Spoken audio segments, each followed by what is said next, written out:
こんにちは。さつきチャンネルです。さつきのシーズン真っ盛り、満開の花を見ると気持ちが高揚してきます。今回は第51回鹿沼さつき祭りなんですが、展示会の紹介や上位入賞期の紹介動画作成を主催団体から依頼され、協力させていただきましたので、さつきチャンネル風の動画が鹿沼市花木センターのチャンネルにアップされています。説明欄にリンクがありますので、鹿沼さつき祭りの詳細はそちらをご覧ください。ついでにグッドボタンもお願いします。ということで、この動画では鹿沼さつき祭りに展示してあった花の種類について紹介します。基本的に私の好きな花で、さつきの花って色々あるんだなって思えるような花を選んできました。茜、いきなり珍しい花ですが、さつきで唯一紅色の覆輪になる品種です。さつきの覆輪といえば、花の周囲に白の縁取りができるのが基本です。単一芸である上、高山系の品種なので、盆栽仕立てにも最適です。青空、端正な花形と明るい花色で人気の高い品種。こんなに可愛らしい花なのに、意外にも太幹の素材が多く、そのギャップもまたさつきらしくて面白いです。高山の未生品種では数少ない出世品種です。紅影、確か飛鳥系統の未生品種だったと思います。透明感のある紅色と抜けの良い底白が特徴です。展示会場で綺麗な紅色だなと思って足を止めると、この品種だったりします。長寿穂、古くから知られる変なさつきです。長く伸びたしべ、紅色の短い花弁。花は散ることなく、次第に色あせて黄色くなっていきます。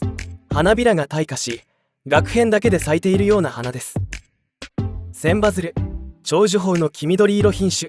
長いしべが特徴の花形はそのままに、花色が黄緑色に変化。さつきでは非常に珍しい色なので、展示会場でもよく目立ちます。変な品種ですが綺麗な黄緑色です。月光、さつきの色は大きく分けて、白色系、紅色系、紫色系、時色系の4つがありますが、紅色系と紫色系とで咲き分けるものを二色咲きと言います。よく見ると色の違いがわかると思いますが、これは底白系の二色咲き品種です。ピンクを紫色系と表現するのは違和感がありますが、いずれ慣れます。花瓶、細い花びらが特徴的で、これまでのさつきにはなかった花形。センセーショナルな登場とともに大ヒットした品種。大型の花もの仕立てにすると見事です。白花変異が出たとの噂もあり、咲き分け花瓶を見る日も近いかも。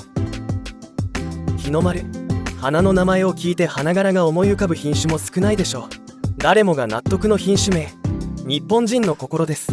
紅色の底白になる品種は多彩なさつきの品種の中でも本種が唯一。高山系で性質の良さもお墨付きです。樹高、花びらの厚い端正な丸弁花。明るい色合いで人気の高い品種。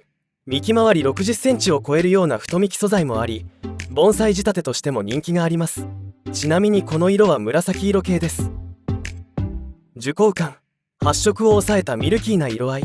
決して派手ではありませんが、力強く咲く姿は絵に描いたような美しさがあります。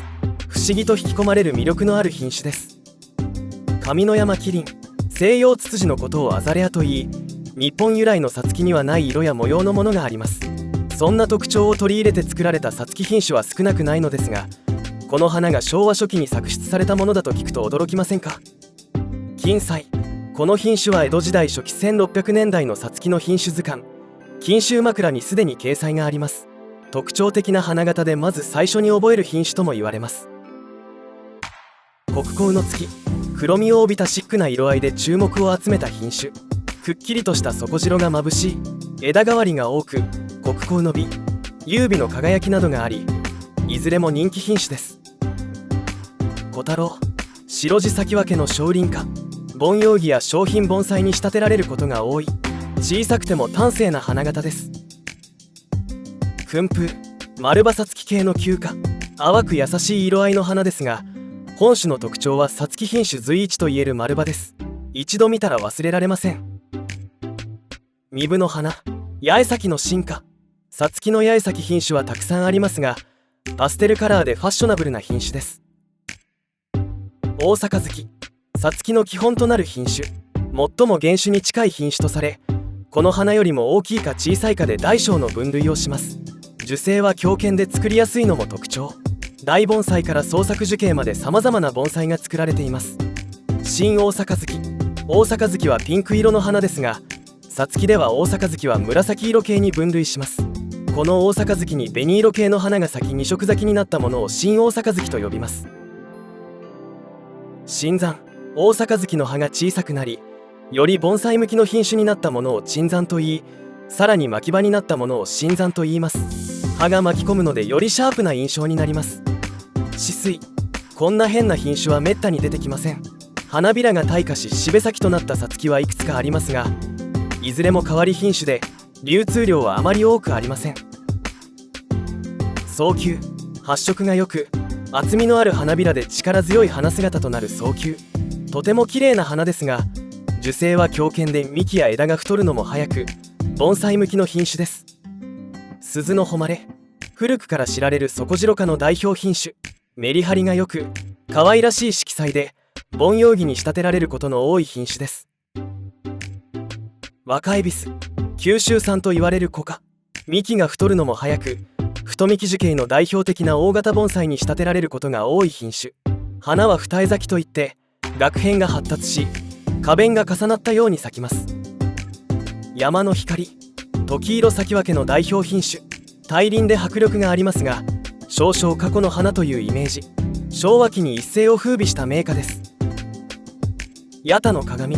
この品種も古くからありますが、未だ色あせることのない人気品種です。肥料の具合によって玉麩の抜け具合が異なり、肥料が多すぎると玉麩が出ないこともあります。いかがだったでしょうか。のべつ幕なしにいろいろな品種を紹介しました。どの花も特徴的で面白い品種ばかりです。しかしここに紹介したのはさつきの品種のまだまだ一部です。花物向けの品種はほとんど紹介できていません。もっと多くの花を見て、ぜひ自分の好きな推し花を見つけてくださいね。